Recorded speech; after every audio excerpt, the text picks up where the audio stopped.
Donc pour ce soir, alors on vous a fait quelque chose de très sympa ce soir. On essaie de varier les plaisirs toutes les semaines. Alex et Pauline peuvent en témoigner. Donc pour ce soir, nous avons fait un filet mignon de porc. Alors très très tendre, ça va être superbe. On s'est permis de le pré-cuire pour vous. Pourquoi? Parce qu'on a fait une cuisson à basse température à 70, 75 degrés exactement. 75 degrés. On vous a un petit peu mâché le travail là-dessus. Pourra vous expliquer tout de même comment procéder si vous voulez le faire à la maison. Mais on n'était pas sûr que tout le monde ait un four adéquat pour le faire, donc on a pris un petit peu d'avance. On vous a fait la petite farce à l'intérieur, vous allez voir, c'est superbe. Il n'y aura plus qu'à le saisir. Le chef vous expliquera ceci. Ensuite, ça va être accompagné avec une purée de maïs. Voilà, on rentre dans les beaux jours. On a amené un peu de soleil dans l'assiette. Purée de maïs au curcuma. Vous allez voir, c'est super sympa. Et on a fait également une sauce au poivron et chèvre frais. Ça, c'est super sympa. On terminera avec une saladette crue d'asperges violettes. Très très tendre, c'est un petit peu de croquant, c'est superbe. Et un artichaut également. Vous allez voir, vous allez vous régaler avec tout cela. Enfin, moi, je me suis régalé lundi quand on l'a fait. Donc, j'ai approuvé, le chef a approuvé. À vous d'approuver, s'il vous plaît. Je vous laisse en compagnie de Thomas pour la session. Merci. Lauriane et Cathy, merci de nous avoir retrouvés pour cette initiation. Promis, Lauriane, on fera bientôt des desserts. Allez, très bonne session. Santé. Bah Oui, alors. mais vous, on vous connaît. De toute façon, j'ai l'impression que quoi qu'on fasse, vous êtes chaud. Non, non, je parle au point de vue de la nourriture. Je sais. La sauce au chocolat pour Pâques, elle était un petit peu moyenne. C'était engagé. Ok, pas de problème. Allez, très bonne session à vous. Santé, chef. Santé. Bon, alors pour cette assiette aujourd'hui, vous allez voir, on va donc bien s'amuser. Déjà, c'est une recette qui n'est pas très compliquée, qui est facile à refaire à la maison. Tous les ingrédients se retrouvent chez n'importe quel supermarché, donc vous allez voir, c'est quelque chose qui va être très simple, très facile. Encore une fois, on va faire une sauce donc, qui est à base de poivron rouge, de chèvre et de menthe, qu'on pourrait plus ou moins qualifier de pesto de poivron. Vous allez voir, c'est assez surprenant. Et par-dessus tout, ça peut être réutilisé à l'apéritif. C'est quelque chose qui va être très très frais. Vous pouvez faire ça comme une sauce de dips de légumes par exemple. Donc c'est-à-dire tremper des légumes crus, croquants à l'intérieur tout simplement. Vous allez voir, c'est très très bon. C'est aussi un peu dans l'esprit healthy parce que bah, c'est que du légume, il y a juste un tout petit peu d'huile d'olive qui va servir à émulsifier l'ensemble. Mais vous allez voir, on va faire une sauce qui est très goûteuse, un petit peu dans l'air du temps parce que du coup on est sur une sauce légumes qui est beaucoup plus moderne, on va dire. Et vous allez voir, ça va être assez drôle parce que du coup le... Comment? Ah peut-être, ouais. Parce que vous allez voir en plus avec cette assiette, ce qui est assez drôle, c'est que le maïs et la sauce au poivron vont donner un contre-pied. En fait, il va y avoir deux accords différents qui vont se construire. Donc en fait, les deux préparations un petit peu liquides autour du légume vont pouvoir apporter quelque chose de différent à la viande. Donc vous allez voir, ça va être assez rigolo. C'est une assiette qui est très complexe en étant très simple à la fois. Donc on devrait bien s'amuser. Euh, Ce soir, on n'a pas beaucoup de beurre dans notre recette. non, non, non, ce soir, Alex et Pauline ouais, peuvent le dire. Il n'y a pas beaucoup ni de sachets d'huile, ni de beurre, ni même dans l'ensemble, on est assez sage. Et Body Summer, je vous l'ai dit, Body Summer. On prépare tout doucement, tous ensemble, on y réfléchit. Euh, Et je sais pas si tu as vu, Pauline, hein, il y a des points sur l'assiette. ouais, on y a pensé, on y a pensé. Du coup, tout simplement, donc pour cette recette, vous avez donc ce petit rouleau. Donc celui-ci, comme on vous l'a dit, c'est le porc qui est cuit sous vide. Cuit sous vide, donc 75 degrés pendant très longtemps. Il va être un petit peu rosé. C'est toujours pareil. Chez vous, si vous aimez pas le porc rosé, il vous suffira juste de pousser un tout petit peu plus la cuisson. Il n'y a aucun risque sanitaire, il faut quand même que vous le sachiez parce que ça a cuit beaucoup plus de temps. Vu que c'est cuit à 75 degrés, ça a tué tout ce qui est vie microbienne et parasites, tout a été éliminé, c'est sûr et certain. On peut se permettre de le manger rosé, il n'y a aucun risque au point de vue de la santé. Vous avez aussi donc le poivron qui vous servira naturellement à faire la sauce au poivron. Vous avez donc un citron jaune. Alors on en a mis aussi un petit peu dans le porc. On va s'en servir principalement pour assaisonner notre saladette. Vous avez des petits maïs en grains comme ceci, donc ils sont frais. Il faudra pour nous les cuire un petit peu. C'est pour ça que vous avez un sachet mélangé avec du lait et du curcuma. Vous avez aussi un sachet d'huile avec, alors celui-ci c'est avec du paprika et du miel. Il servira à faire la sauce au poivron justement. Avec le chèvre frais, vous allez voir, va y avoir des saveurs qui sont vraiment sympathiques. Là, il y a quand même un petit peu de beurre parce que bon, même si on pense body summer, à un moment donné, il faut quand même se faire plaisir dans l'assiette. Ça nous servira donc pour la purée de maïs aussi. De l'huile d'olive toute simple, ça sera pour que je ne dise pas de bêtises, ça sera pour la salade. Non, la saladette, c'est celle avec le piment d'Espelette. Et celle-ci, c'est pour sauter notre maïs, parce qu'on va faire sauter notre maïs avant de le réduire en purée. Ça va lui donner une petite note torréfiée qui est assez sympathique. Et donc le sachet, là, on a pris du chèvre frais du coup. C'est un chèvre frais, toujours pareil, il est suisse. Si mes souvenirs sont bons, il vient de chez Molaison. Je suis plus sûr à 100%, mais pas très loin non plus. Donc voilà, on a vraiment ces petits éléments qui sont sympathiques. On a aussi donc les asperges violettes. Asperges violettes, je ne sais pas si vous connaissez, c'est l'asperge qu'il y a en fait entre l'asperge blanche et l'asperge verte. L'asperge blanche est entièrement cultivée sous terre, l'asperge verte est entièrement cultivée hors terre. Et l'asperge violette, ben, c'est le moment où l'asperge blanche pardon, commence à percer en fait la terre, donc la chlorophylle commence à arriver dans la plante et elle devient violette en fait, tout simplement, avant d'être verte. Et vous avez aussi donc ces petits cœurs d'artichaut. On vous a pris ces petits cœurs d'artichaut qu'on a déjà plus ou moins commencé à tourner. Vous pouvez trouver les mêmes aussi dans tous les supermarchés. On va simplement... Comment? Ah, on va simplement, tout simplement finir de le tourner. Donc, on va faire cette technique-là ensemble. C'est pareil, je ne sais pas si vous le savez, à l'intérieur de l'artichaut, il y a toute une partie où il y a des poils à l'intérieur. C'est plus ou moins la graine de l'artichaut. Donc, on va enlever tout ça. Je vais vous montrer les techniques pour travailler l'artichaut et différentes techniques aussi pour le consommer. Vous allez voir. Je suppose que derrière, vous avez vu notre nouvelle petite forêt vierge. C'est pareil, on a un petit peu investi. On s'est dit qu'on allait vous proposer des plantes qu'on allait faire pousser nous-mêmes. Donc pour le moment, c'est juste le début, mais vous avez déjà nos premières pousses de menthe. Donc la menthe qu'on va utiliser, c'est pareil, c'est donc une menthe banale, menthe verte marocaine. Vous allez voir, les saveurs vont être vraiment sympathiques. Donc maintenant, pour la recette, tout simplement, on va pouvoir commencer par allumer notre four. On va le mettre à 220 degrés. On va s'en servir pour peler notre poivron et pour le cuire en même temps. En fait, on va le cuire directement à l'étouffée. Alors attendez, pardon. Hop. On va le cuire à l'étouffée directement dans sa peau. Dans notre four, on va le cuire une quinzaine de minutes à 220 degrés, donc comme je vous l'ai dit. Ce qui va en fait créer un petit peu de condensation à l'intérieur même du poivron et ce qui va faire que la peau va se détacher. On va légèrement le confire en même temps. Donc pour ça, tout simplement, on prend notre poivron, on le met dans une plaque et on va le mettre au four. Tout simplement.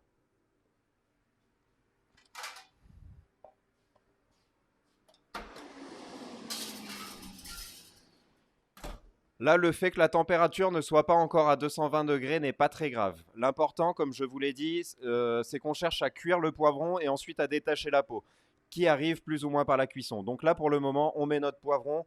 On est parti pour une quinzaine de minutes environ.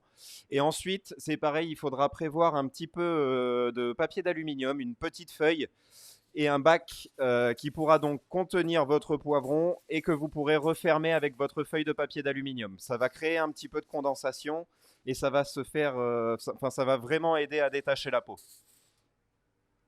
Si jamais vous voulez refaire un peu ce type de recette, parce que ça c'est la base du poivron confit, vous pouvez tout à fait couper votre poivron, mettre un petit peu d'huile, thym, romarin, sel, et vous pouvez le mettre en cuisson 130 degrés pendant environ 1 heure et vous avez des poivrons confits. C'est tout simple, c'est pareil pour l'apéritif pour cet été.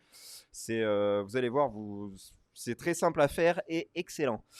Pour la suite de la recette, il va nous falloir une poêle. On va faire donc notre purée de maïs. Donc pour ça, je sors une poêle. J'ai donc mon petit sachet avec l'huile d'olive à l'intérieur, l'huile d'olive toute simple qui est notifiée huile d'olive purée maïs ou juste maïs. On peut prendre aussi notre sachet de maïs. On va donc monter notre poêle en température avec notre huile et on va faire sauter nos maïs à l'intérieur. En parallèle, vous avez une échalote. Donc on va pouvoir commencer à peler notre échalote et on va la couper en morceaux. Pas obligé que ce soit des morceaux qui soient très fins parce qu'on va les rajouter dans la purée au moment où on saute nos petits grains de maïs et ça va nous permettre d'assaisonner en fait un tout petit peu le grain de maïs.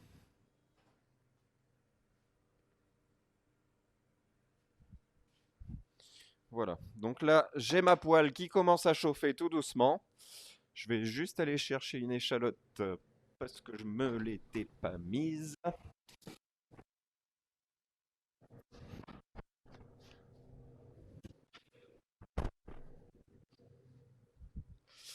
Donc mon échalote, tout simplement, je vais venir donc l'éplucher. Ok. Donc on va venir donc tout simplement l'éplucher. Enlever la première peau.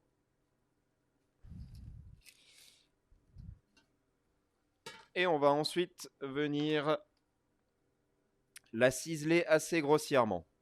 Donc ciseler tout simplement, on va venir donc d'abord la tailler dans la longueur, donc comme ça. Ensuite dans l'épaisseur, dans ce sens-là. Et ensuite on viendra détailler en cubes. Mais on fait ça de manière assez grossière. Donc on va dire que dans l'ensemble de votre échalote, il faudrait que vous fassiez à peu près 4 coupes. Voilà, là on voit bien le contraste. Donc voilà, 4 coupes. Et on viendra ensuite la couper une fois dans la hauteur. Donc tout simplement, comme ceci, on va bien jusqu'au bout. Et ça nous permet du coup maintenant de le faire dans ce sens-là.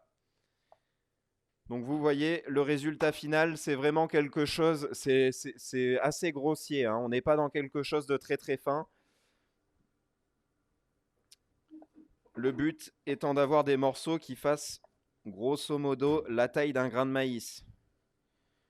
On n'est pas à 5 mm près non plus, hein,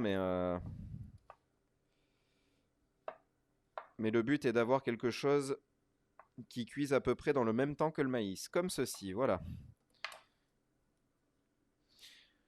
Donc maintenant ma poêle est chaude, je vais donc remonter bien la poêle en température, qu'elle soit fumante. Comme d'habitude, quand elle commence à fumer, c'est que l'huile est à la température idéale pour saisir. Donc à partir du moment où ça commence à fumer, on jette notre maïs à l'intérieur. Vous avez approximativement 400 grammes de maïs, ce qui est largement assez pour une garniture, plus une échalote qui fait à peu près 100 grammes, sachant qu'en plus on va rajouter un petit peu de lait, parce que le maïs c'est quelque chose qui va être extrêmement liant, donc on va faire une purée qui sera assez compacte, donc le lait va venir permettre d'améliorer cette compacité, d'avoir quelque chose de beaucoup plus moelleux quelque part.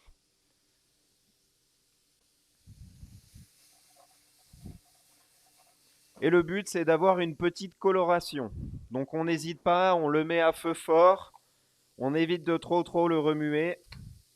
Et on peut bien sûr mettre un petit peu de sel.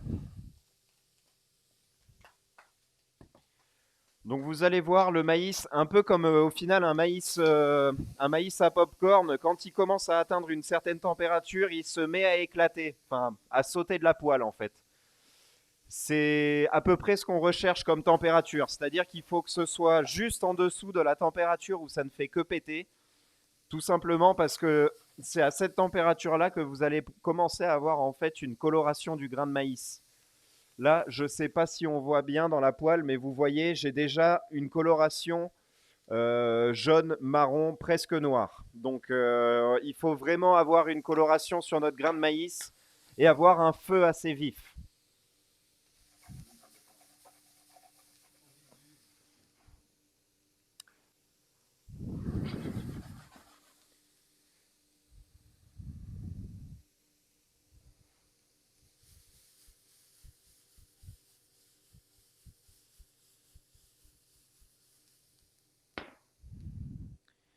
Voilà, donc là, moi, je l'ai mis sur ma plaque de réchauffe tout simplement parce que je suis quasiment à la bonne coloration et que je vous attends, en fait, tout simplement. Parce que nous, on a des feux professionnels qui sont très puissants, vous n'êtes pas forcément à la même étape que nous, donc je vous attends.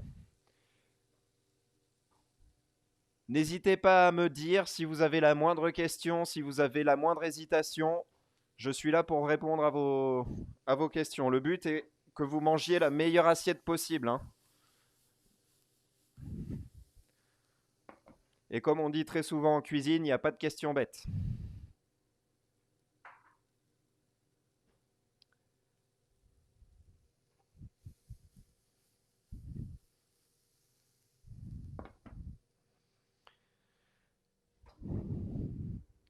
Normalement, si vous êtes à peu près comme moi, vous devez avoir un joli début de coloration. Le but étant d'avoir à peu près une belle coloration quand les échalotes sont cuites. Donc, c'est-à-dire quand elles commencent à devenir translucides et légèrement grisâtres.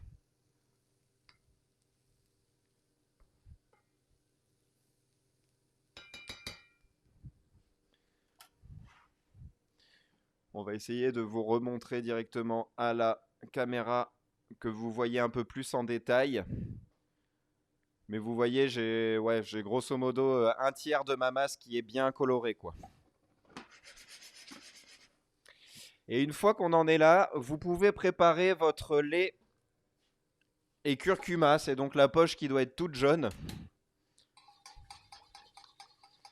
Donc là, vous avez 25 centilitres de lait pour environ 7 grammes de curcuma. Donc le curcuma va venir en fait apporter un petit peu de comment dire d'amertume et de en fait va tirer le sucre, le côté doux du maïs vers le bas. Ça va lui ramener un petit côté un peu salin qui lui fera du bien. Donc si jamais vous en êtes à la même étape que moi, là moi je vais donc mouiller mes maïs avec mon lait et mon curcuma. N'hésitez pas avant à bien mélanger parce que le curcuma a tendance à se précipiter au fond. Et donc là, vous avez grosso modo la quantité nécessaire de lait pour mouiller à hauteur votre maïs.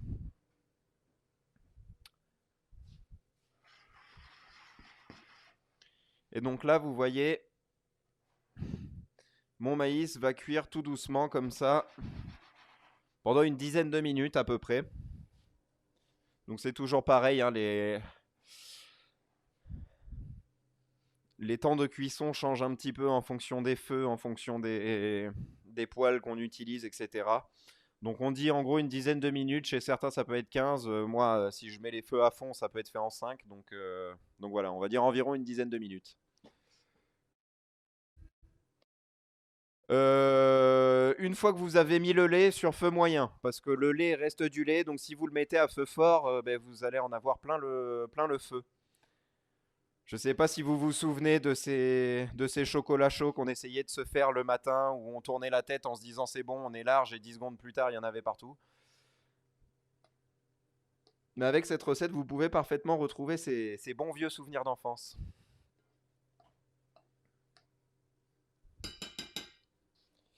Et donc là, à feu moyen, ouais, moyen, moyen, moins. Le but étant que en fait, le bord de la casserole bout à feu très doux, mais que ça bout pas trop au centre. Parce que le lait, je ne sais pas trop pourquoi, quand il est à la bonne température, il ne bout que sur les côtés et pas au centre.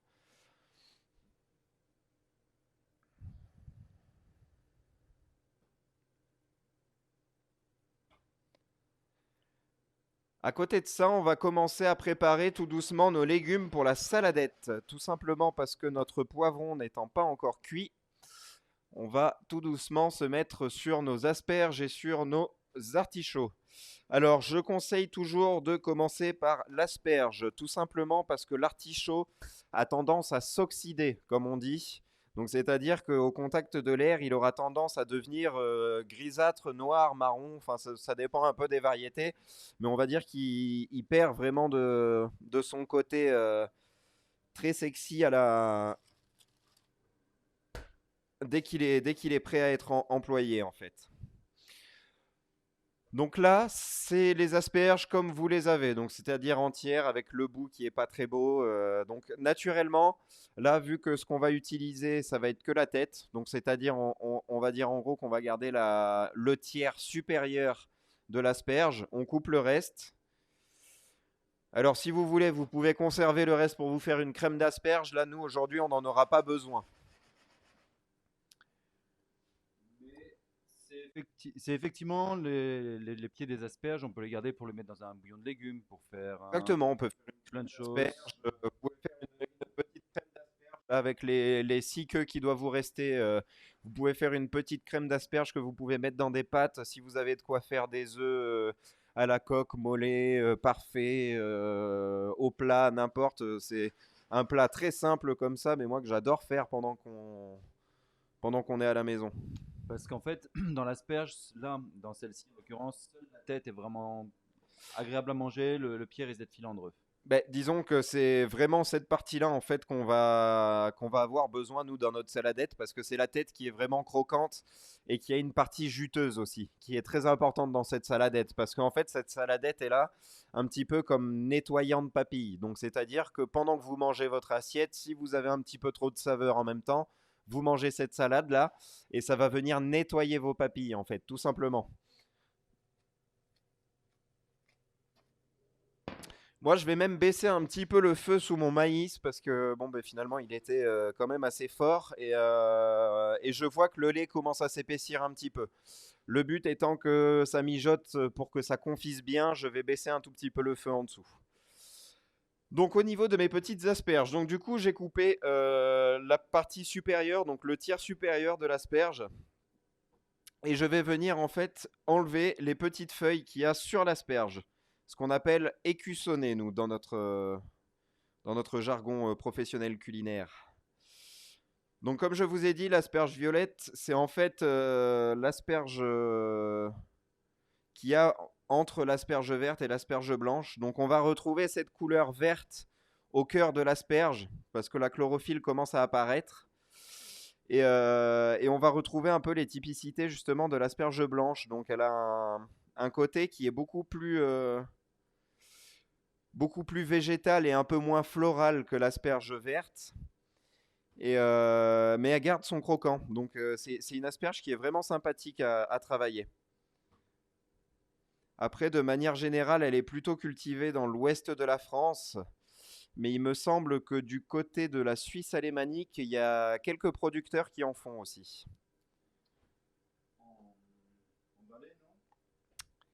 Valais, je suis pas sûr. Valais, je crois que c'est surtout l'asperge blanche. L'asperge verte, pardon. Comment, pardon? Ah, ouh là là, nous avons deux Valaisannes ce soir. Trois Valaisannes. Ah non, mais il faut faire attention, c'est un sujet sensible ici, hein.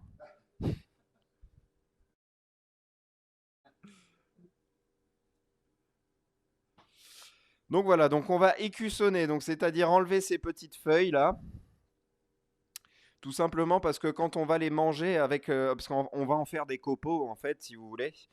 Quand on va manger donc cette asperge, ça va faire une matière qui va pas être très agréable, qui va faire un peu comme si on avait un cheveu sur l'asperge.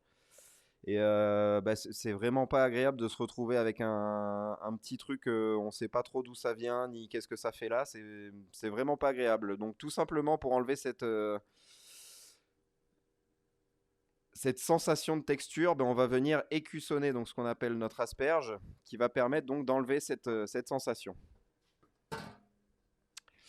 Et une fois qu'on en est là, alors deux techniques. Soit vous avez une mandoline à la maison Et donc vous vous amusez tout simplement à en faire des bandes qui sont très fines de cette manière-là. Donc là, on a vraiment quelque chose de très très fin. On est quelque chose qui fait moins d'1 mm. Soit si vous n'en avez pas à la maison, vous pouvez tout simplement faire un peu le même mouvement, mais en fait en coupant l'asperge un petit peu en biseau, ce qu'on appelle. Donc c'est-à-dire créer un copeau de légumes dans la longueur, mais vous voyez avec une tranche. Alors attendez, j'essaye de faire en sorte d'avoir le meilleur contraste possible, mais vous voyez vraiment d'avoir une tranche presque dans la longueur de l'asperge pour avoir au final, ben voilà, vous voyez, j'ai une tranche qui fait quasiment la taille de 2 phalanges. Donc il faut vraiment l'attaquer très en biais, quoi.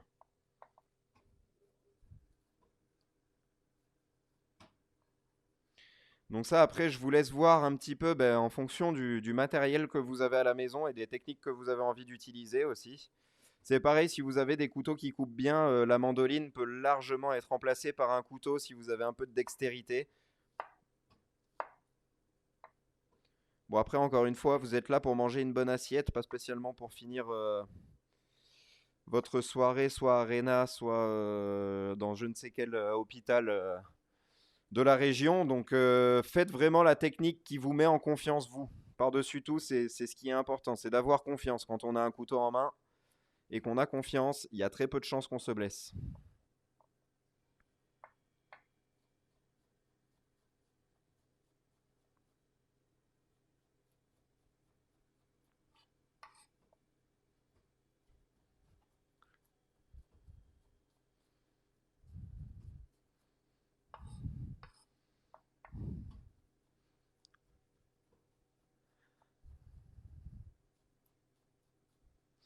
Donc voilà, de cette manière-ci, donc là vous voyez, j'ai donc mes petites tranches d'asperges. Donc vous voyez vraiment hein, au centre, comme une asperge verte, elle est vraiment verte avec un cœur très blanc. Vous pouvez déjà goûter un copeau de cette manière-là, vous allez voir, le goût qu'elle a est vraiment différent de l'asperge verte. Un copeau cru comme ça, moi personnellement j'adore ça. Mais elle a un goût qui est beaucoup plus végétal et moins floral que l'asperge verte, je trouve. Et ensuite, on va donc pouvoir sortir notre poivron normalement. Vous devez avoir la première coloration sur vos poivrons au four. En fonction de la cuisson de vos maïs aussi, n'hésitez pas à l'enlever du feu. Là, moi, vous voyez par exemple, ça a réduit aux 2 tiers. C'est à peu près ce que je veux conserver comme liquide dans ma purée. Donc là, tout simplement, je sors du feu. En attendant, donc comme je vous ai dit, je vais sortir mon poivron. Là, vous voyez mon poivron, il a les premières couleurs noires entre guillemets, mais il est pas marqué, enfin il n'est pas brûlé nulle part quoi. C'est vraiment juste la peau qui a pris la couleur torréfiée de du passage au four.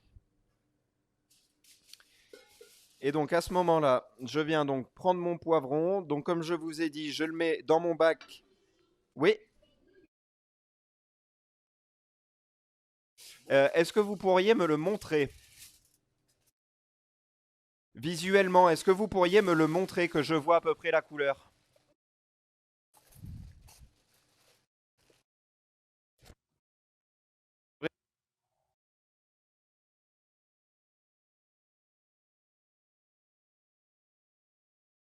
Non, alors en effet, il faudrait le mettre une petite dizaine de minutes supplémentaires, je pense. Et peut-être essayer d'augmenter un petit peu la température du four. Oui, essayer de passer à 240 degrés. Et on va dire que vous êtes parti pour entre 5 et 6 minutes supplémentaires. Voilà, dans l'esprit. On essaiera de vous le rappeler, de toute façon, on est là pour ça.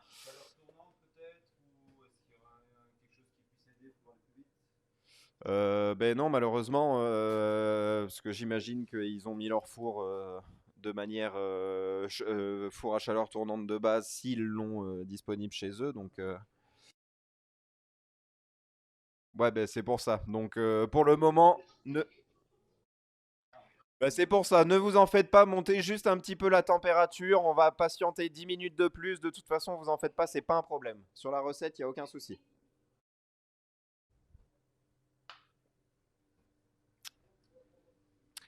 En attendant, on va pouvoir commencer à sortir nos petits artichauts.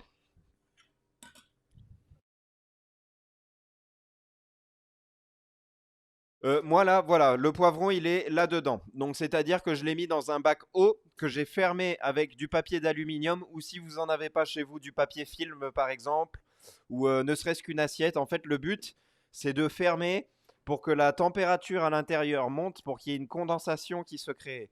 Et cette condensation va aider en fait à peler le poivron ensuite. De rien. Et comme je vous ai dit, ça c'est la recette de base du poivron confit. Là, une fois qu'on est arrivé à cette étape-là, il vous suffit simplement de couper votre poivron dans les portions que vous voulez, d'enlever le cœur parce que ça apporte de l'amertume, huile d'olive, thym, romarin, un petit peu d'ail, un petit peu de sel et un tout petit peu de poivre. 1 heure au four et vous avez des poivrons confits qui sont géniaux. Donc nos petits artichauts. Bon, alors moi personnellement, je vais mettre des gants parce que j'en ai travaillé toute la semaine et que j'ai les doigts qui sont déjà moitié noirs. Chez vous, si jamais après l'avoir travaillé, vous avez les mains qui sont un petit peu marquées par cet artichaut, n'hésitez pas avec le comment s'appelle avec le citron qu'on vous a fourni. On va en utiliser grosso modo que la moitié. L'autre moitié pourra vous aider à nettoyer les mains. Il vous faudra simplement passer le citron par-dessus, enfin vos mains par-dessus le citron, et ça nettoiera comment dire, le surplus qui restera sur vos doigts. Alors moi je parle de gants, mais je vois qu'ils ont disparu. Ils sont derrière mon manteau. Ah, sous mon manteau. Les petits cachotiers. Donc voilà, mes petits gants, mes petits artichauts. Alors l'artichaut, pour faire simple, donc je suppose que tout le monde voit un artichaut. Pour faire, on va dire, de base, un artichaut, ça a cette forme-là. Donc c'est-à-dire que là, il y a la tige, là, il y a le sommet, et l'artichaut est une fleur. Donc c'est-à-dire qu'elle pousse au bout d'une tige. Donc là, il est bien entier. Donc vous voyez, il y a encore la queue. Là c'est complètement bien protégé. Ceci, en fait, on a déjà enlevé 3 à 4 couches déjà de feuilles parce que les premières feuilles ne sont pas mangeables. On a donc coupé ici et ici. On pourrait le faire cuire comme ça et on pourrait en faire un artichaut vinaigrette, tout simplement. Nous, on va vouloir le manger cru. Et pour ça, ça nécessite une petite préparation particulière qui va être d'enlever les feuilles et de tourner le cœur d'artichaut, ce qu'on appelle. Donc, c'est-à-dire d'enlever tout ce qui n'est pas consommable sur notre artichaut. Attends, je vais le mettre ici parce que j'en ai besoin. Je vais reprendre ma petite poubelle. Alors, pour ça, vous avez sur les feuilles d'artichaut... Ok, je suis de visu. Vous voyez, vous avez plusieurs étapes. Vous avez la toute partie ici qui est légèrement jaunâtre. Donc celle-ci, on va la conserver. Ensuite, vous avez la partie violette. En général, là où la feuille commence à devenir le plus large. Et ensuite, il y a toute la partie verte. Nous, on va essayer de couper justement sur la partie violette, sur la partie la plus large des feuilles. En faisant ça, on va arriver sur ce que l'on appelle le cœur d'artichaut. Donc là, vous voyez, on l'a bien ici. C'est le côté très violet. Alors faites attention, par contre, l'artichaut, c'est assez raide à couper. Si vous avez des mauvais couteaux à la maison, des couteaux qui ne sont pas forcément très bien aiguisés, utilisez des couteaux à dents. Les couteaux à dents couperont forcément mieux qu'un couteau lisse qui n'est pas très bien aiguisé.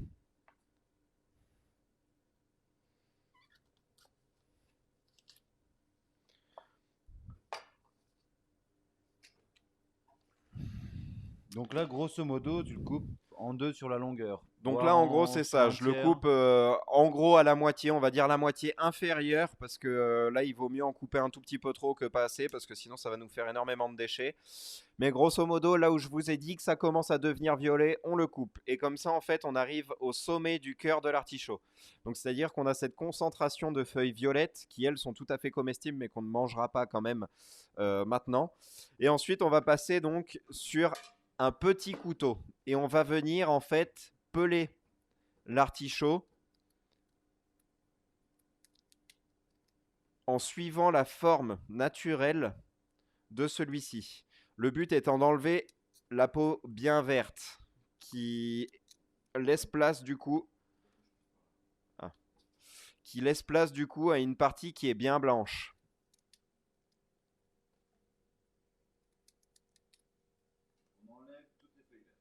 C'est ça, on enlève vraiment la partie supérieure qui est bien verte. Là par exemple, vous voyez, j'ai pas été assez loin.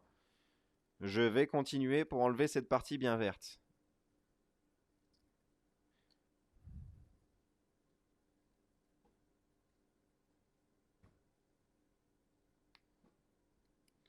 Donc là voilà, on vient casser les angles, ça permet d'avoir un artichaut qui est à peu près rond. Thomas, est-ce que par exemple on peut utiliser toutes ces feuilles d'artichaut avec nos asperges pour faire un bouillon?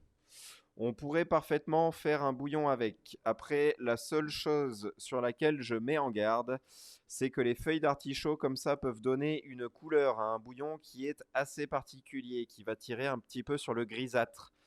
Donc tout dépend ce que l'on fait de ce bouillon. Si c'est pour faire un risotto, je déconseille parce que ça peut apporter une couleur qui soit pas forcément très agréable à l'œil. Et si c'est juste pour faire cuire des pâtes, par contre, oui, il y a aucun souci. Ensuite, je viens donc casser la partie supérieure, donc l'angle qu'il y avait au niveau des fleurs. Et à ce moment-là, je vais venir couper notre artichaut en deux. Comme ceci. Oui, alors, pour repartir sur l'artichaut normal, j'ai donc fait le tour ici. Et j'ai coupé cette petite partie marron là, en effet.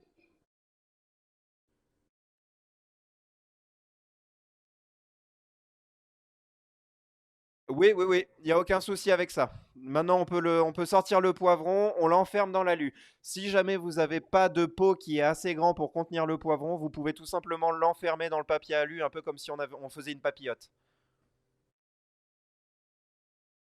En soit, vous pouvez l'éteindre maintenant, on n'en a plus besoin. Sauf si vous aimez le porc bien cuit, auquel cas il faudra que vous le passiez un tout petit peu au four. Mais même si vous l'éteignez, il y aura moyen de faire avec une poêle.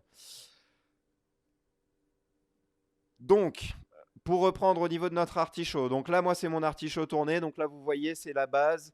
Là, j'ai coupé mon opercule. Je l'ai donc tout simplement coupé en deux. En le coupant en deux, on a donc le sommet de ses feuilles, donc le cœur violet. En plein milieu, il y a tous ces poils dont je vous parlais ici, là, qu'on va venir enlever. Et donc là, on a donc la partie, justement, là où vous prenez par la tige. Donc qui partait vers là. Donc, je sais pas si on voit bien sur la caméra. Ouais, si, ça va. Là, ça. En fait, vous voyez sous là cet opercule marron, enfin cette petite partie marron. Là, ici, j'ai tous les poils. Je vais venir glisser mon couteau entre la base de ces poils et le cœur, donc qui est juste ici. Et ça va me permettre de retirer tous ces poils. Alors attendez, j'essaye de le faire bien aligné avec la caméra tout en ayant un œil dessus parce que le truc c'est que là maintenant je suis à 2 mètres de hauteur. Et donc en faisant comme ça, j'ai quasiment tous mes poils qui sont venus d'un coup. Là, vous voyez sur mon couteau, c'est toute la partie poilue. Donc on essaie d'éliminer un maximum de poils en conservant un maximum de cœur d'artichaut, comme on l'a dit Exactement. précédemment. C'est la partie un petit peu technique.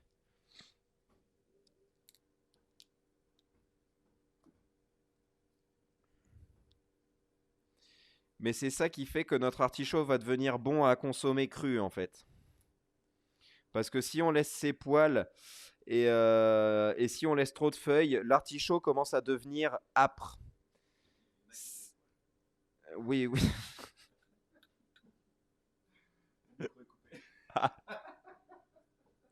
J'allais dire, je sais pas si je réponds là. Et ce qu'on vient faire, une fois donc qu'on a retiré donc tous ces poils, là vous voyez, ah là on avait un beau truc. Donc là vous voyez, j'ai vraiment donc mon cœur d'artichaut qui est creusé. Une fois qu'on a donc enlevé tous ces poils, qu'on a rigolé 5 minutes, l'important c'est surtout de le passer sous le citron. Donc coupez votre citron en deux et frottez le comment dire l'artichaut sur le citron. Ça va permettre de le protéger de l'oxydation, comme je vous parlais tout à l'heure. Je ne sais pas si vous avez vu là déjà, mais le temps qu'on le travaille, il y a déjà quelques petites parties grises qui sont apparues. Et bien tout simplement en frottant toutes les surfaces de mon artichaut sur le citron et en mettant juste 2 gouttes au centre en passant mon pouce, tout simplement en faisant ça, je vais permettre à l'oxydation de ne pas apparaître.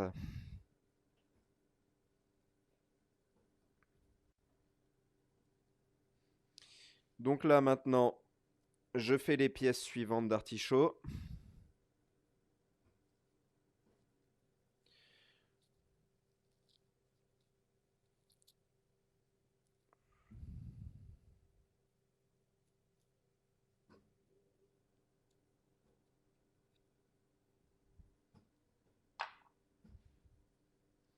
On vient le frotter avec le citron. Bah, Pauline, c'est de l'eau que tu viens de boire? Ouais, mais c'est de l'eau du Valais, alors fais gaffe.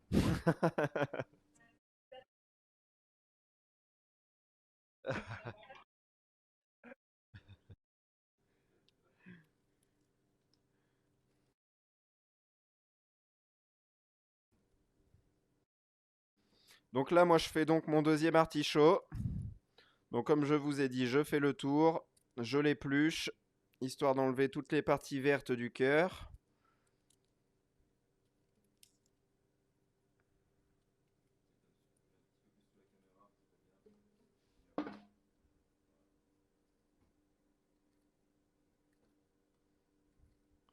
On vient casser les angles.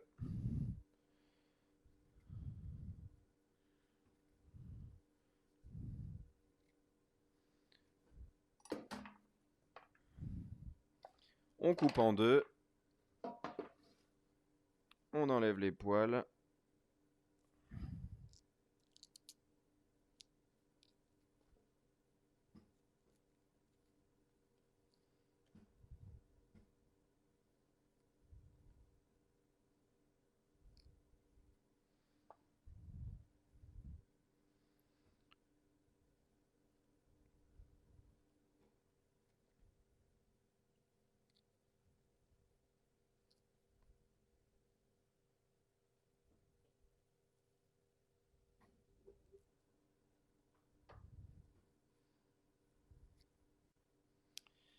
Et on va les frotter au citron, donc comme dit auparavant.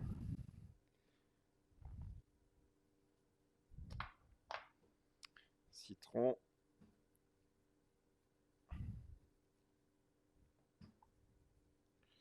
Je n'ai pas cassé en haut.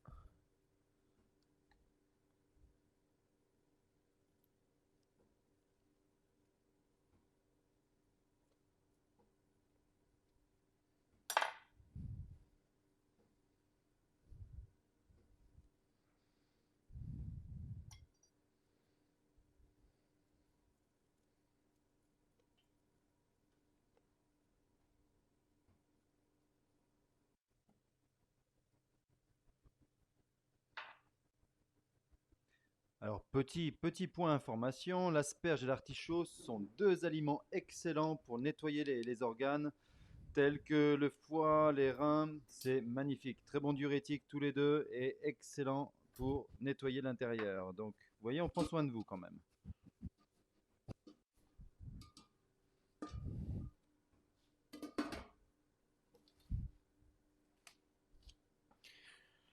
Puis c'est bête à dire, mais je crois que l'artichaut contrebalance l'odeur de l'asperge une fois que une fois que la diurétique a fonctionné.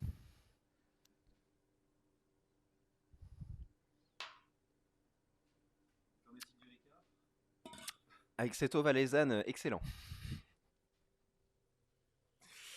Alors ensuite, mes petits artichauts. Je vais donc... Ouais. On va donc tout simplement les émincer. Donc là, vous voyez ici, j'ai donc là où la queue arrivait et là où il y avait toutes les feuilles. Et je vais donc maintenant les émincer très finement. Le but étant d'avoir quelque chose qui doit faire à peu près 1 mm d'épaisseur. Là, vous voyez, entre mes doigts, vous avez vraiment quelque chose de fin.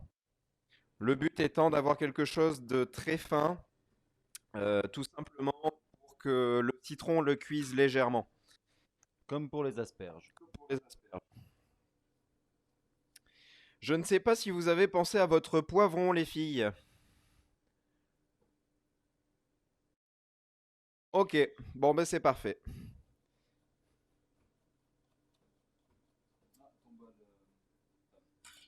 Le retour du bol maudit.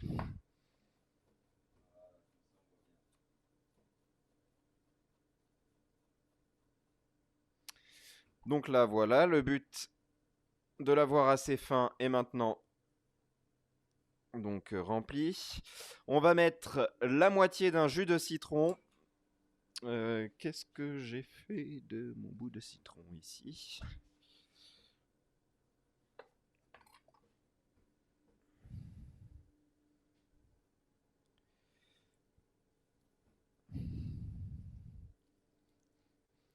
Donc là, voilà. Bon, si possible, sans les pépins. C'est quand même toujours meilleur. Et ensuite, donc, vous avez une huile d'olive qui doit être notifiée huile d'olive salade, qui est un mélange d'huile d'olive et de piment d'Espelette. Alors, on a mis un petit peu de piment d'Espelette dans cette salade, tout simplement parce que ça va permettre déjà d'élever un petit peu les goûts, parce que le piment est un exhausteur de goût naturel. Alors, huile d'olive salade. Et ensuite, parce que ce léger goût piquant sur le tout début de la langue va aider aussi à ce qu'on vous disait tout à l'heure, à ce côté un petit peu laveur de papilles.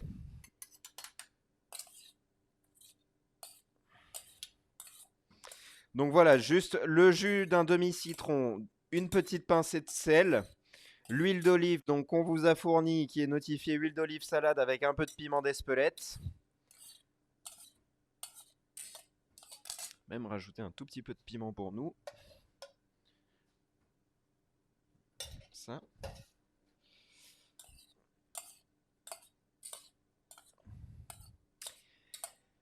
Et donc maintenant, on va le laisser de côté au frigo si possible pour que le frais redonne un bon coup de croquant aussi aux légumes et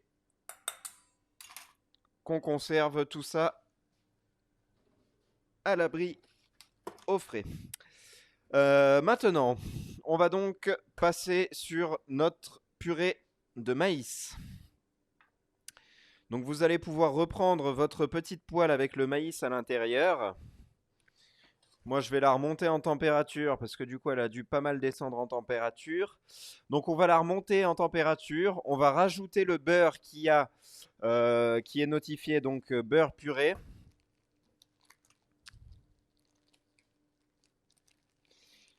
On va donc l'ajouter dans notre maïs. On remonte tout ça en température. On va pouvoir ajouter un petit peu de poivre.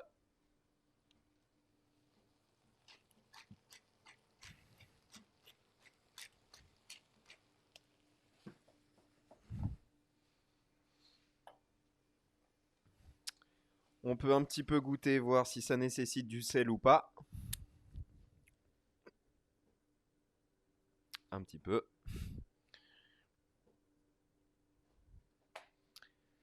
Et donc, mettre tout ceci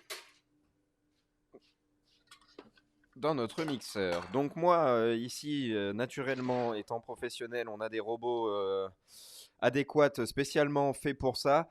Chez vous, si vous avez un blender, si vous avez un mixeur plongeant, si vous avez, alors nous, ce qu'on appelle un robot, donc c'est-à-dire comment dire, ce robot qui a une double lame en arc de cercle et qui tourne généralement dans un pot plastifié à la maison. Toutes ces techniques fonctionnent. L'important, c'est d'avoir le résultat final qui est une purée. En sachant, toujours pareil, que le maïs est une céréale qui contient de l'amidon. Donc c'est tout à fait normal, on va avoir quelque chose de très comment dire, compact, enfin épais, on va dire.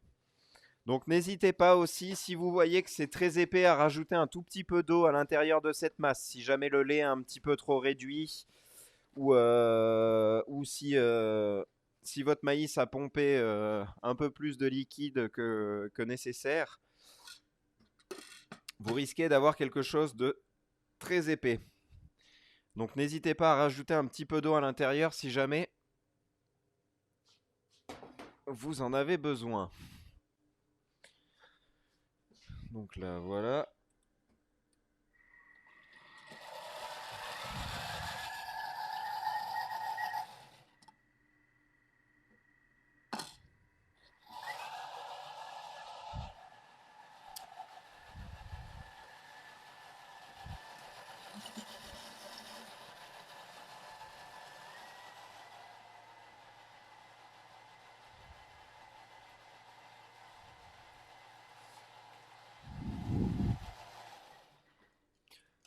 En parallèle de ça,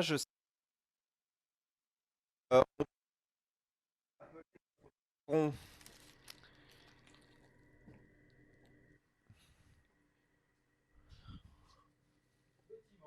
Information du maïs. Il serait apparu il y a à peu près 5000 ans au Mexique,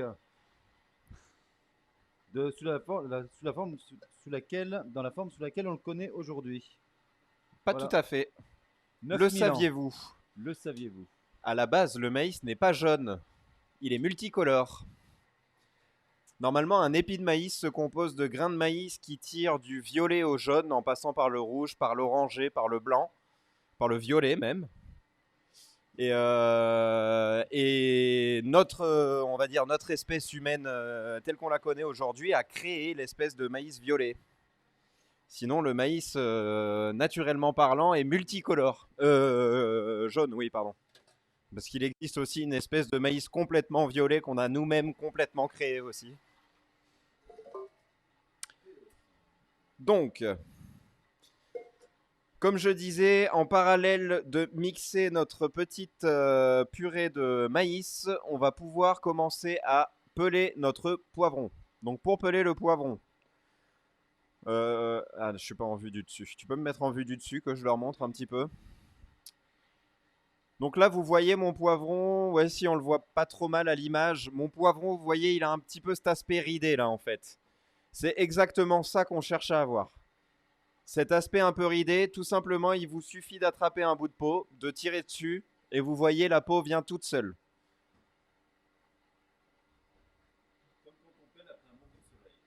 Exactement. C'est comme si le poivron avait pris son petit coup de soleil et que là, il refaisait peau neuve.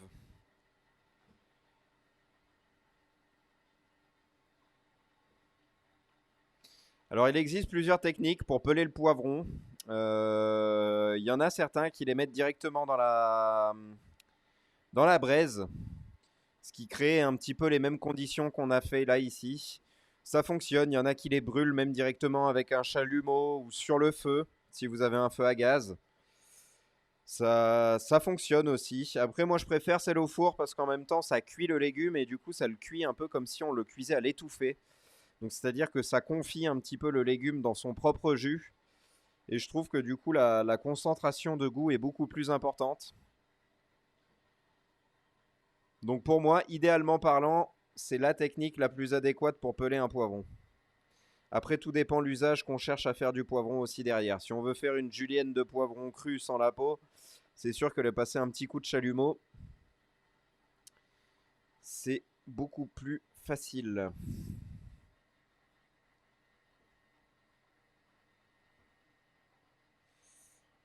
Allez, ce dernier petit morceau de peau. Et voilà.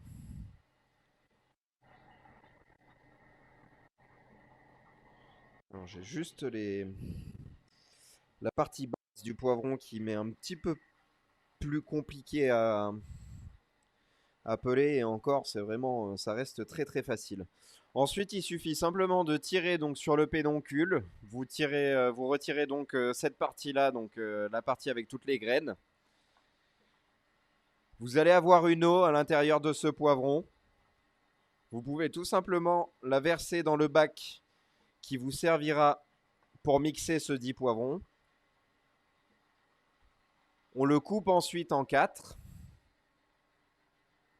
Alors attendez, je vais tout simplement enlever mes pots. Comme ça va faire un petit peu de place aussi au milieu de tout ça. Et ensuite, pour expliquer, donc là vous voyez, j'ai donc mon quartier de poivron. Donc là, ça c'est la partie extérieure. Sur la partie intérieure du poivron, vous avez différentes membranes en fait. Normalement, le poivron se compose en 4 parties, un peu comme la tomate. Et vous avez ces petites peaux entre chaque partie qui sont légèrement blanchâtres. Il faut absolument enlever ces peaux-là, sinon ça donne énormément d'amertume au poivron. Cette partie-là qui est blanchâtre. Et du coup, vous vous retrouvez avec un pétale du coup qui est tout à plat. Vous voyez, il n'y a plus du tout de... Il n'y a plus du tout de relief au pétale. Donc là, vous voyez, celui-ci se voit mieux. Là, on a donc nos deux membranes qui donc coupaient la partie en deux. Et là, on avait donc la partie où il y avait toutes les graines. Donc on va venir enlever cette partie blanche qui était au niveau du pédoncule, qui touchait les graines, plus cette partie-là, donc la partie blanchâtre et celle-ci, où étaient aussi accrochées les graines. En fait, c'est les graines qui donnent ce côté un petit peu amer.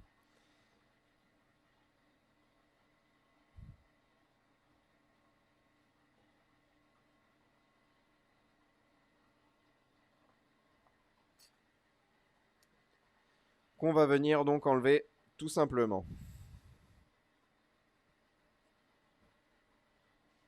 C'est pareil, si jamais vous devez travailler un poivron à cru, enlevez ces parties-là. C'est toujours pareil, que ce soit cru ou cuit, c'est une partie qui donne énormément d'amertume au poivron et qui n'est vraiment pas très très digeste en plus. Donc ça empêchera des maux de ventre pour certains et puis ben, l'assiette sera nettement meilleure pour tous. Et donc voilà, ça me fait donc mes quatre pétales de poivron de cette manière. Tiens, je vais pas où enlever celle-ci. Hop.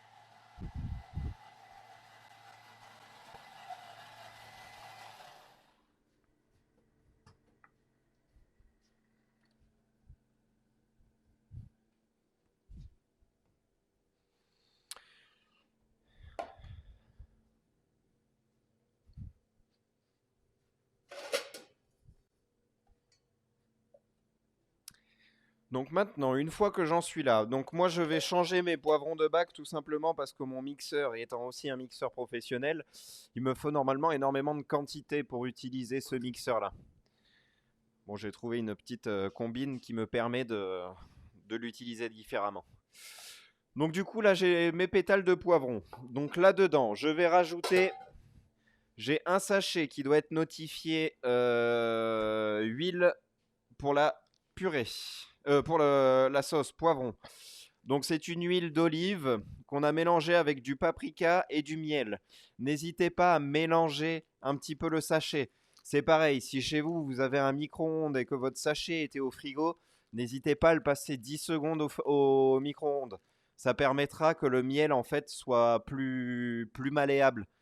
Parce que si vous le gardez au frais, le miel aura tendance à se figer, donc c'est-à-dire à cristalliser, à devenir solide. Oui, c'est ça, c'est condiment sauce, pardon. Donc comme je vous ai dit, c'est juste de l'huile d'olive mélangée avec du paprika et du miel.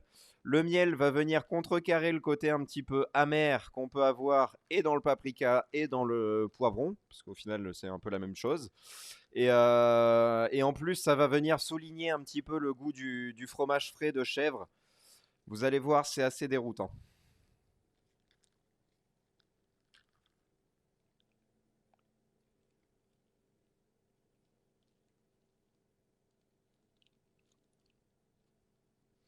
Donc là, voilà. N'hésitez pas avec votre couteau à venir en bloquant vraiment la lame contre la planche, à racler le sac pour récupérer un maximum d'éléments à l'intérieur de ce sac. Les poivrons, là,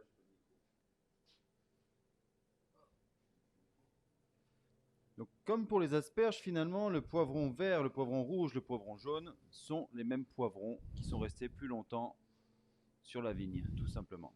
Sur la vigne. Si, ça pousse sur des vignes apparemment. Ok. Oui, j'ai pas grand chose à faire derrière, donc je vérifie des petits faits sur ce qu'on mange. Donc du coup, le pied de poivron s'appelle la vigne. Ah, ah, exact. C'est peut-être pour ça que j'adore le poivron aussi.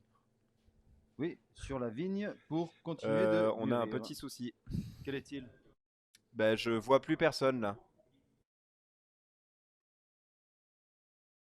Non, absolument pas. Je les ai juste coupés en quatre. Une fois que je les ai pelés, je les ai juste coupés en quatre. J'ai enlevé la partie qui sépare le poivron en quatre. Vous avez normalement quatre membranes un petit peu blanchâtres sur la paroi du poivron. On enlève cette partie-là, toute la partie un peu blanchâtre qui va être amère. Et au final, pour le moment, j'ai juste rajouté les condiments qui sont notifiés condiments sauce. Comme je vous ai dit, si jamais vous avez conservé le sac au frigo, passez votre sac 10 secondes au micro-ondes. Ça permettra tout simplement au miel d'être un peu plus malléable, de se mélanger un petit peu avec le reste. Ensuite, vous avez un petit sac qui doit être notifié chèvre frais. Donc là, vous avez 80 grammes de chèvre frais. C'est un chèvre frais complètement nature. C'est quelque chose que j'adore travailler en temps normal. Ça fait un petit moment que j'en ai pas travaillé parce que c'était pas les goûts de mon ancien employeur. Mais ouais, vraiment, sur les fromages frais, vous avez énormément de choses à faire par rapport à ça. Et vous avez aussi un petit sachet avec de la menthe fraîche. Donc on n'a pas mis d'étiquette dessus parce qu'il n'y a que de la menthe. On s'est dit que, à part si vous buviez du Morito, il y avait très peu de chances que vous ne sachiez pas ce que c'est ou que vous ne l'utilisiez pour autre chose. Donc on n'a juste pas mis d'étiquette dessus.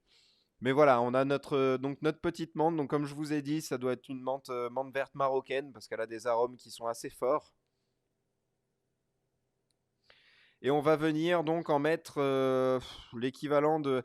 Alors c'est toujours pareil, si c'est quelque chose que vous aimez, vous pouvez aller jusqu'à 10 feuilles sans aucun problème. Si c'est un goût que vous n'êtes pas sûr d'aimer à 100%, commencez déjà par mettre 5 feuilles, mixer, goûter. Si c'est à votre goût, n'hésitez pas à forcer ou à arrêter d'ailleurs, hein. Mais voilà, faites en fonction de vos goûts. Là, ce qui est très important, c'est que vous fassiez quelque chose qui vous plaît à vous. Donc moi, ce que je conseille, c'est de mettre 10 feuilles. C'est ce que je vais mettre dans le mien. Après, chez vous, vous faites comme vous le sentez. Mais vraiment, minimum 5 feuilles, c'est le minimum pour commencer à sentir le goût de la menthe.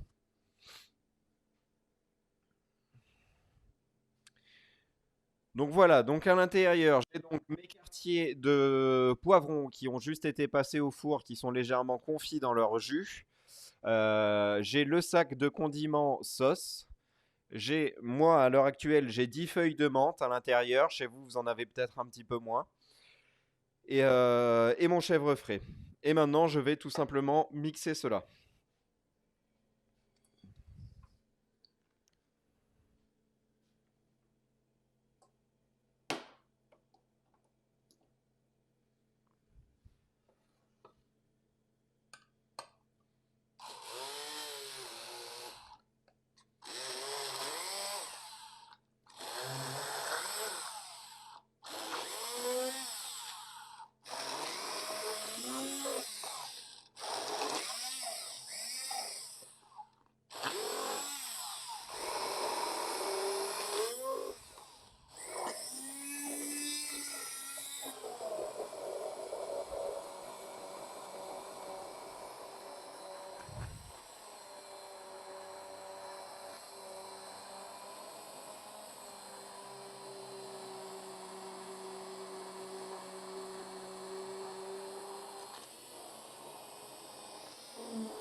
Il a quand même fallu que je finisse par en mettre partout.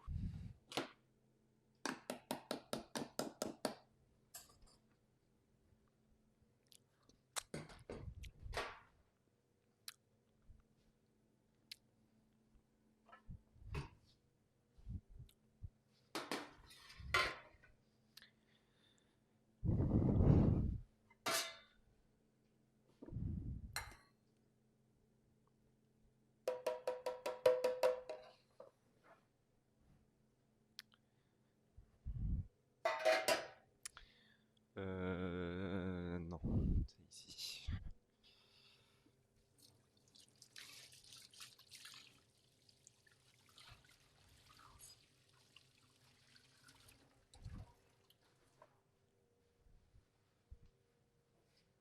Hmm.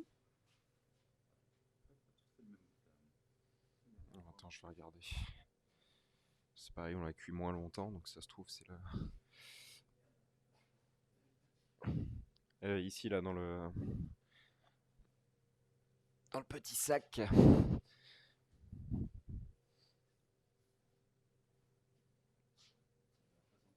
Hop là. Oui, ben là, de toute façon, là, maintenant, on va la laisser tirer tout doucement le temps qu'on finisse le reste. Là, on en a en gros pour une quinzaine de minutes, on va dire, pour finir nos assiettes. Donc là, maintenant, on va la laisser à feu doux le temps qu'on finisse le tout. Hop là. Alors, goûtons ça quand même.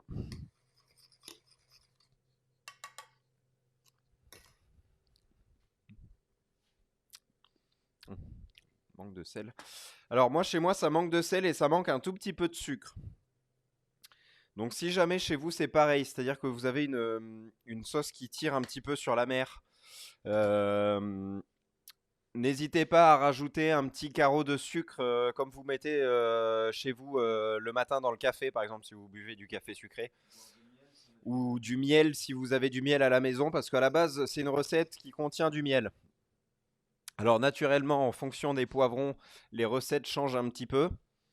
Et j'ai pas entendu.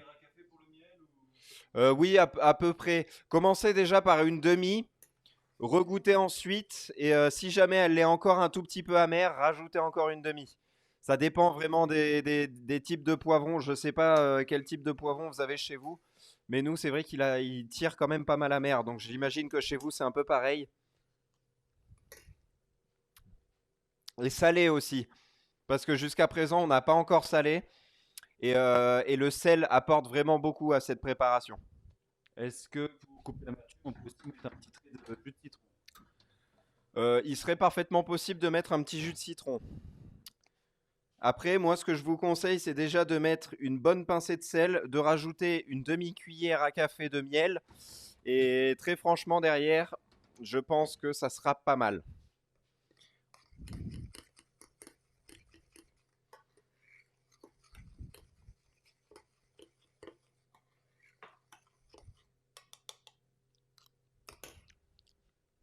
On est déjà mieux.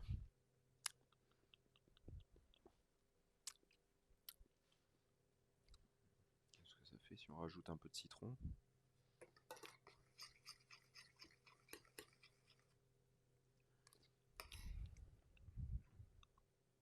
Si, c'est intéressant aussi. Donc en effet, vous pouvez parfaitement rajouter un petit trait de citron. Donc l'équivalent de 5 à 6 gouttes à peu près. Et là, on retombe vraiment sur ce qu'on avait fait, au niveau de l'essai.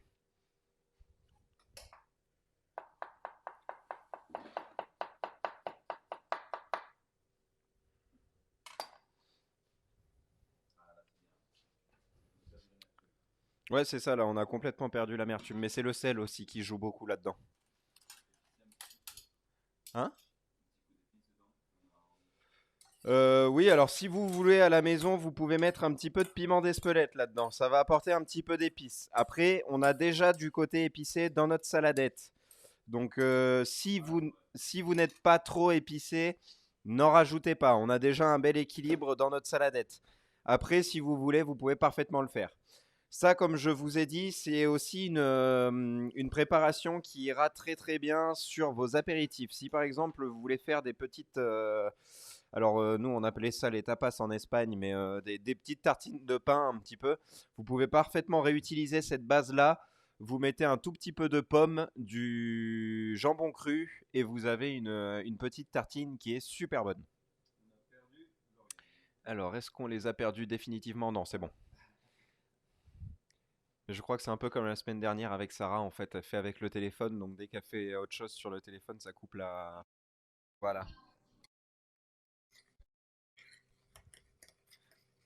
Donc rien de grave. Si on C'est vous quoi perd à ces mauvais l'écran, élèves qui se mettent sur le téléphone en pleine leçon?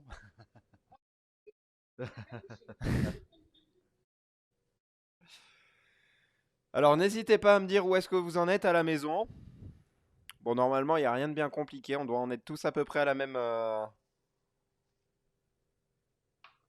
même étape.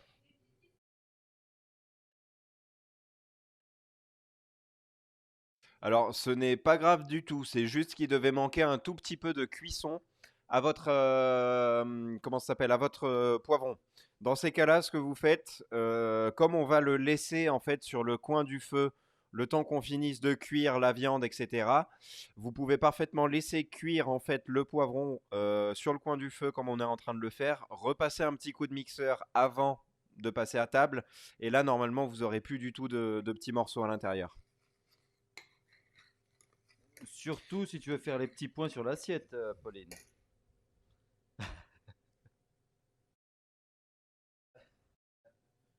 Bah, c'est pour ça, j'ai pas trop envie de gâcher ton moment. Donc t'en fais pas, il y aura plus de petits points, il y aura plus de grumeaux dans la sauce, dans la sauce. Ça devrait aller.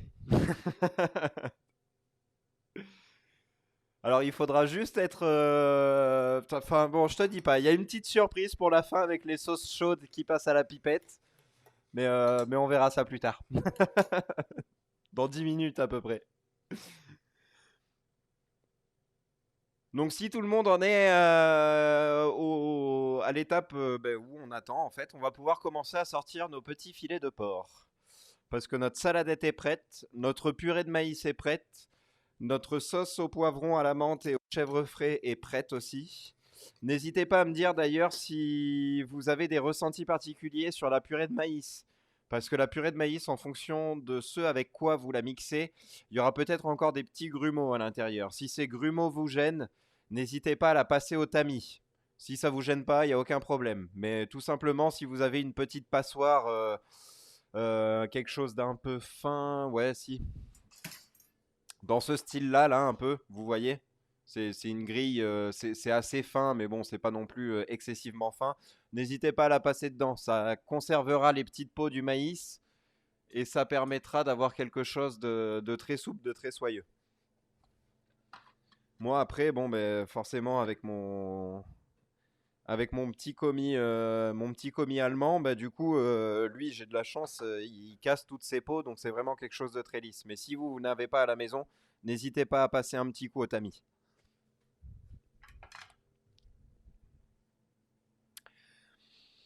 Donc pour faire simple, comme je vous ai dit, on a notre petite purée, on a notre petite sauce, on a notre saladette qui attend tranquillement au frais. Et donc là maintenant, on a notre viande. Donc pour notre viande, je vais commencer à mettre une poêle à chauffer. Alors, en fonction de ce que vous avez comme poêle à la maison, si vous avez une poêle qui peut prendre comment dire, le boudin en entier, n'hésitez pas, c'est toujours mieux. Si vous n'avez qu'une petite poêle, un peu dans ce style-là, n'hésitez pas à couper ce petit boudin en deux. Ça vous fera vos deux portions. Et normalement, les deux moitiés, entre guillemets, passeront dans la poêle. Donc pour la petite technique, c'est donc tout simplement du filet mignon de porc, donc la partie la plus noble du porc, que l'on a farci avec une farce fine pruneau et ail noir. Vous allez voir, le mélange pruneau-ail noir est vraiment, enfin on s'y attend vraiment pas, c'est inattendu au niveau des goûts.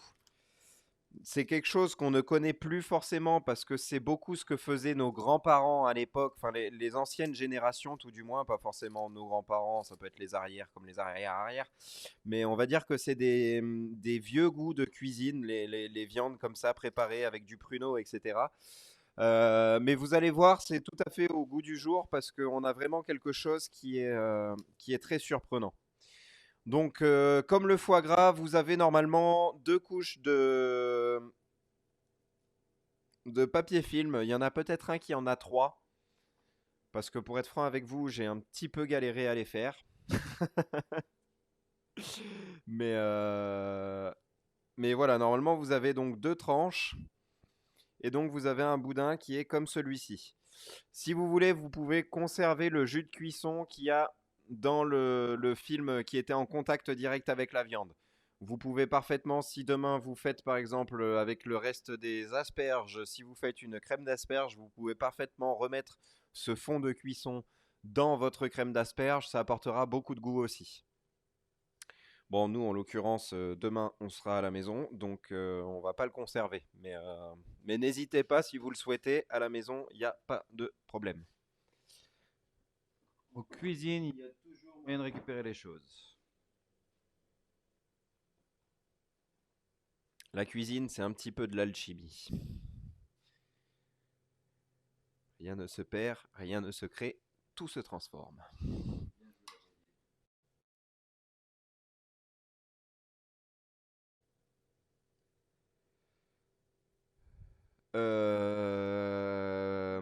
Alors, en soit, voilà, c'est ce que j'allais dire. Excusez-moi, j'étais un petit peu en PLS au niveau du cerveau. Ce qu'il faut, là, c'est qu'on va marquer la viande. Donc, quoi qu'il arrive, il faut que la viande soit sèche, en fait, si vous voulez, et qu'il n'y ait plus le jus. Par contre, on peut réutiliser le jus à la fin de la cuisson pour tout simplement déglacer notre viande. Une fois que la viande est marquée, on pourra mettre ce jus dans le fond de la casserole et venir napper entre guillemets un peu notre viande avec ce jus de ce fond de cuisson un peu. Donc là, moi, ben, on considère chez vous que vous n'avez pas forcément de grandes poêles. Donc de base, on va partir sur une petite poêle. Donc vous voyez, on a notre filet mignon qui est bien rosé. On a quelque chose qui est assez sympathique. On va donc tout simplement venir le mettre dans une poêle avec de l'huile végétale. C'est ce qu'on s'est dit tout à l'heure. Malheureusement, on a un petit peu oublié de mettre de l'huile végétale pour le marquage de cette viande. Bon, on s'excuse de cet oubli. Si vous en avez chez vous, utilisez de l'huile type huile de tournesol, huile de colza, huile de pépin de raisin. Enfin, toutes ces huiles qui supportent un petit peu la cuisson. Si vous avez de l'huile d'olive, vous pouvez parfaitement le faire avec. Ça aura juste une légère typicité différente, mais rien de bien grave. En prenant garde de ne pas la laisser chauffer trop longtemps, l'huile d'olive. C'est ça. Comme tout, de toute façon, une huile, dès qu'elle commence à fumer, c'est qu'elle est prête pour saisir, entre guillemets, la préparation qu'on est en train de faire. Donc n'hésitez pas, une fois qu'elle est légèrement fumante, on met notre porc dedans et on a un très bon résultat.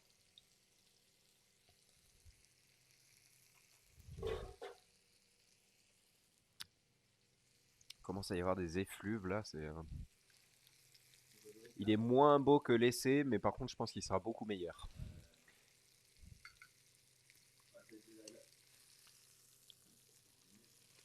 La farce a l'air plus légère, donc la farce va être vraiment peut-être agréable en bouche.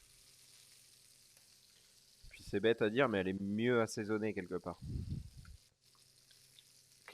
Donc c'est pareil aussi, on a choisi de faire ce type de cuisson pour vous, au-delà du fait que ça cuit, comment dire, que ça cuit que ça cuit sous vide, donc c'est-à-dire que ça cuit très lentement, qu'il y a une bonne diffusion de la chaleur, que le gras de la viande fond et que ça nourrisse les chairs. Au-delà de ça, c'est parce qu'il y a une farce à l'intérieur aussi. Donc comme on a dit, c'est pruneau, c'est ail noir, il y a du citron, ça a tout figé moi chez moi. On a tout ça qui est en Bonjour tout le cuisson. monde. Ok, bon, si ça continue, c'est bon.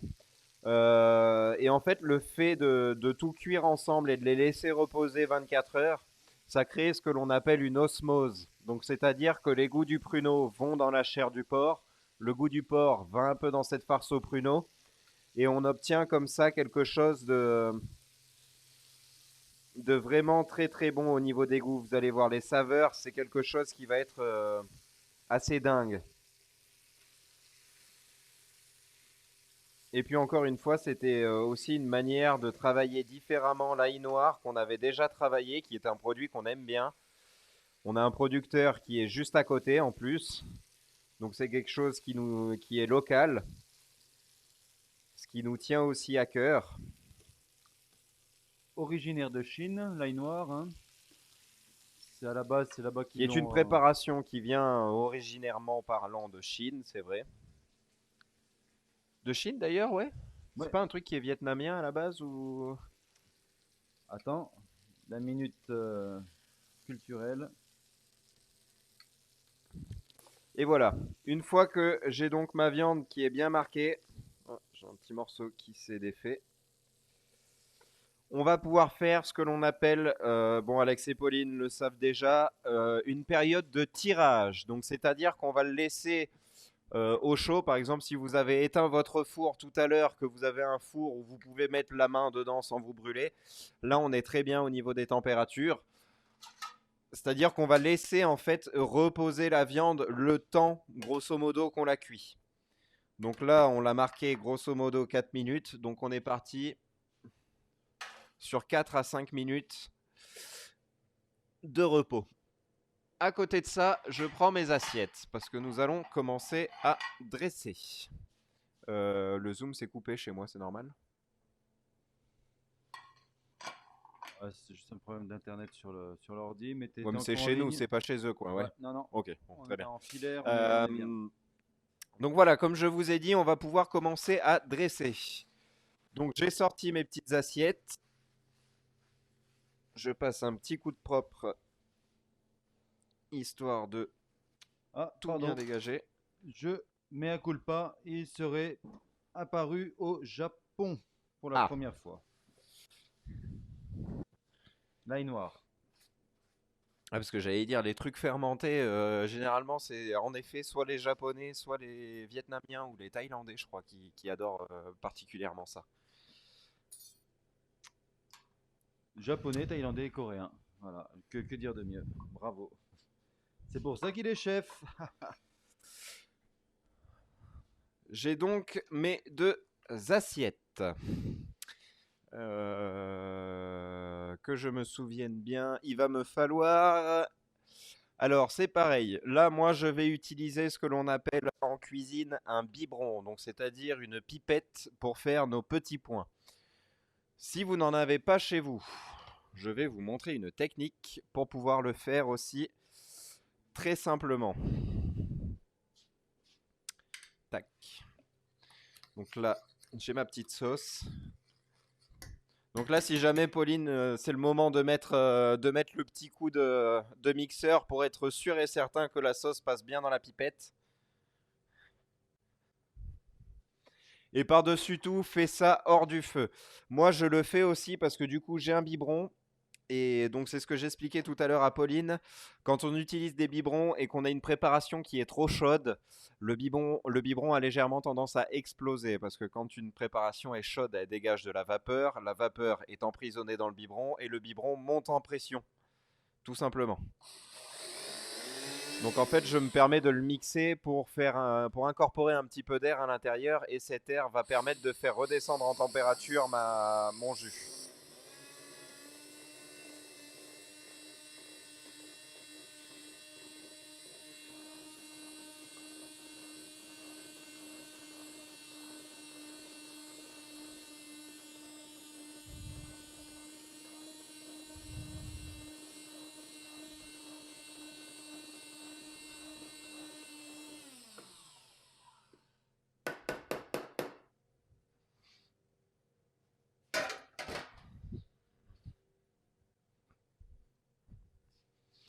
Donc une fois que c'est fait, je mets donc ma sauce, du moins une petite partie, dans mon biberon pour pouvoir dresser mon assiette par la suite.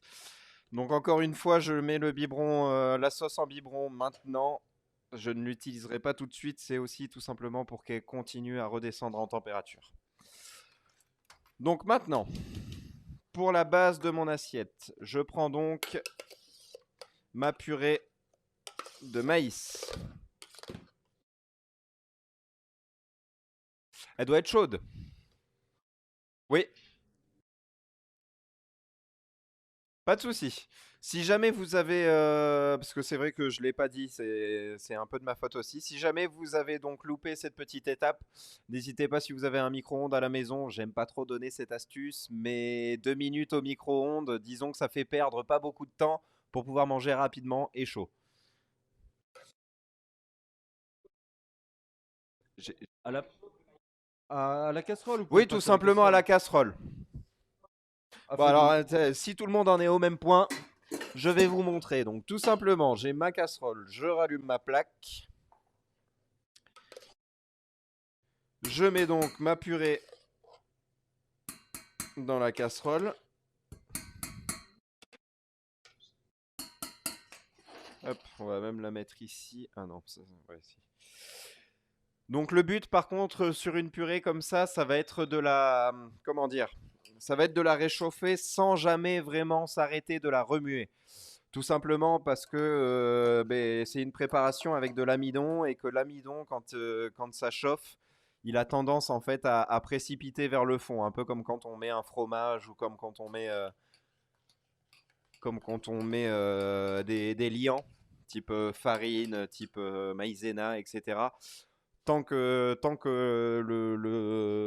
comment dire, tant que l'action qu'on a cherché à mener n'est pas menée, c'est des préparations qui se remuent sans cesse. Que ce soit pour une liaison, pour une remise à température, etc. Il faut toujours rester devant sa casserole. Donc là, moi, voilà. Là, je suis remonté en température. Donc vous voyez, j'ai rien rajouté. J'ai juste, je l'ai mis dans ma casserole et j'ai remonté en température. Vous allez voir, c'est quelque chose, comme je vous ai dit tout à l'heure, qui est assez épais. Donc on va avoir des textures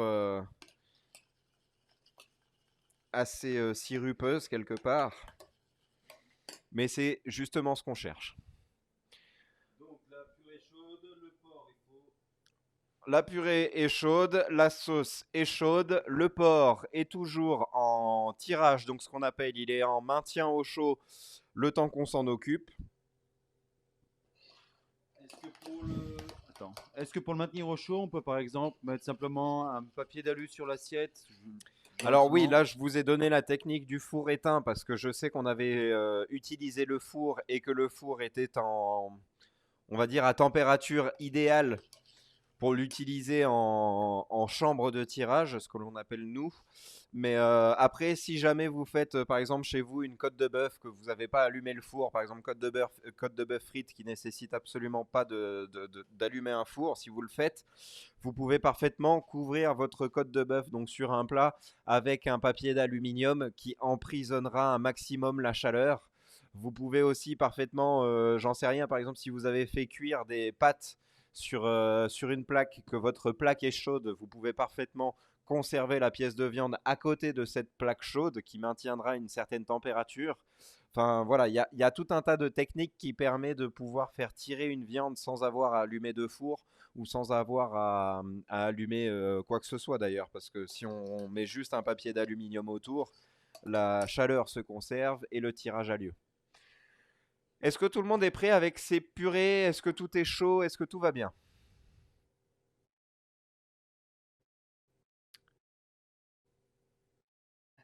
Je vois que chez Yann, c'est tiède, on va dire. C'est pas chaud encore. Donc on va attendre une petite minute.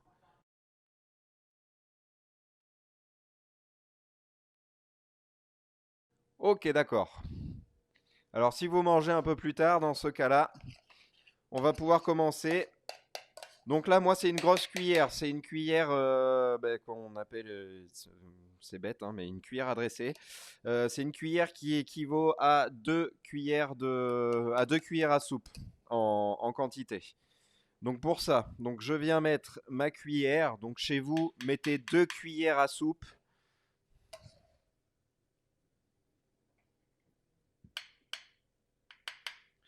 Donc de cette manière-là, on va venir donc suivre le l'arrondi de l'assiette. Ensuite, on va venir prendre notre porc.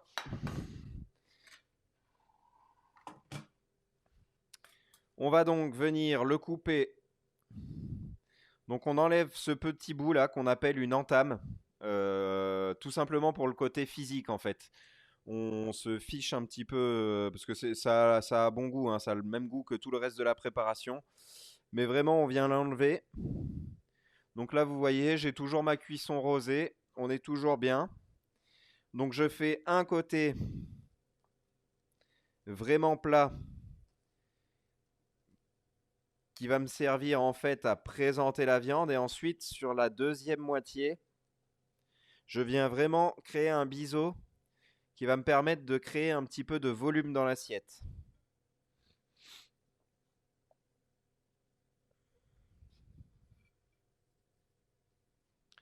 Comme ceci. Ensuite, on vient prendre notre petite saladette. Je reste accroché à mes frigos, moi. Ouais.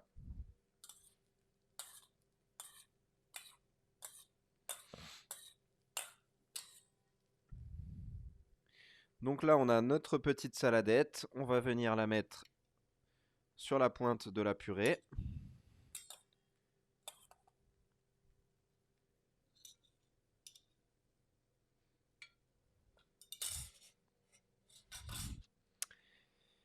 Et on va venir ensuite faire nos petits points. Alors pour ça, deux techniques. Soit vous avez donc un biberon. Il va juste vous suffire donc on redonne toujours un petit coup de shake, comme on dit, pour remélanger toutes les masses à l'intérieur. Et ensuite, tout simplement, on va venir donc déposer nos petits points à droite à gauche. Ou alors, si vous n'avez pas de biberon, vous avez forcément une cuillère à soupe à la maison. De préférence, utilisez une cuillère à soupe standard, ce qu'on appelle. Donc, c'est des cuillères à soupe, on va dire, plus pointues au bout. Parce qu'après, il y a comment dire, les nouvelles cuillères un petit peu design qui sont arrondies au bout, etc. Je vous conseille pas ça pour ce type de dressage parce que c'est assez technique. Donc voilà, vous voyez en fait tout simplement en prenant un tout petit peu de masse dans notre cuillère, on va pouvoir venir avec la pointe, venir le déposer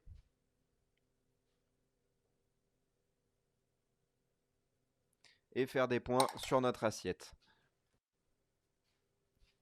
La technique la plus efficace vraiment pour on va dire une sauce comme ça déposée à la cuillère, c'est vraiment de partir sur une assiette vierge comme ça.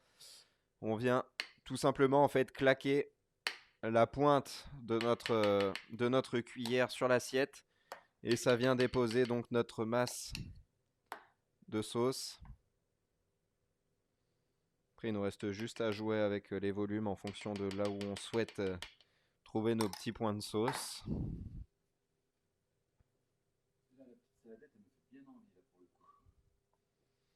Ah, ça tombe bien, c'était le but. Donc là, on part un peu. Ensuite, couper en biseau. Mince. C'est un peu fait la malle.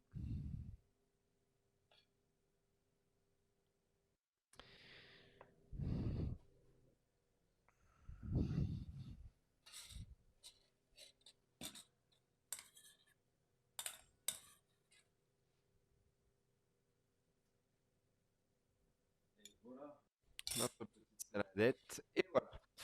Eh ben, je vais vous avouer que là, ça me fait bien envie cette assiette-là. Ah. Alors, c'est toujours pareil en fin de cuisson comme ça, parce que là, je ne vous ai rien fait assaisonner au niveau de la viande. Si vous voulez manger quelque chose qui soit quand même assaisonné, n'hésitez pas à mettre un petit peu de fleur de sel sur la viande. Ça va apporter le croustillant, le côté justement qui va manquer un petit peu à cette viande. Un petit peu de fleur de sel ou même un petit peu de sel normal, hein. De toute façon, l'important c'est que ce soit assaisonné. Mais voilà, sachez qu'il manque juste un tout petit peu de sel sur cette viande, tout simplement parce que si vous arrivez à avoir un petit peu de fleur de sel à la maison, vous allez voir, ça va être génial. Très bien. Bon, on a hâte de voir quand même ce que vous avez fait. Ça nous ferait plaisir.